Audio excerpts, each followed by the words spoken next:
Dans l'après-midi, le ministre israélien de la Défense Yoav Gallant autorise à frapper les cellules responsables de fusillades en Cisjordanie qui constituent une menace contre les Israéliens. Quelques heures plus tard, au point de passage de Djalamé, près de Jenin, une forte explosion retentit. De la fumée noire s'échappe un peu partout dans le ciel. Un drone israélien Zik vient de viser un véhicule. Une ambulance et un camion de pompiers qui étaient en route vers le lieu de l'explosion ont dû faire marche arrière et quitter la zone. À bord du véhicule, 3 terroristes.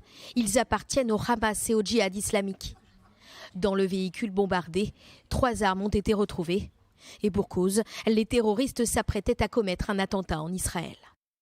Des soldats ont identifié une cellule terroriste à l'intérieur d'un véhicule suspect. Un drone a tiré sur la cellule et l'a neutralisée. La frappe a fait 3 morts. Les terroristes étaient en route pour commettre un autre attentat. Il ne s'agit pas de l'assassinat d'un haut responsable, mais de la suppression d'une menace.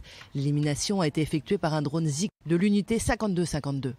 Avant d'être éliminée, la cellule venait d'ouvrir le feu à Jenin, sans faire de blessés, et se dirigeait sur la route du point de passage de Djalamé.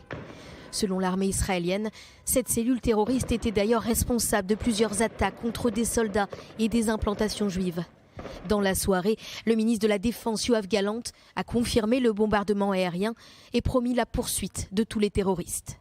Louant les forces de sécurité qui, il y a peu de temps, ont procédé à l'élimination ciblée d'une cellule terroriste qui a tiré sur le territoire israélien et qui avait auparavant perpétré plusieurs attaques par balles. Contre le terrorisme, nous adopterons une approche offensive et proactive. Nous utiliserons tous les moyens à notre disposition et nous exigerons le prix le plus lourd à tout terroriste ou passeur terroriste. Nous poursuivrons et rattraperons nos ennemis. Le Hamas avertit, ce crime ne restera pas impuni.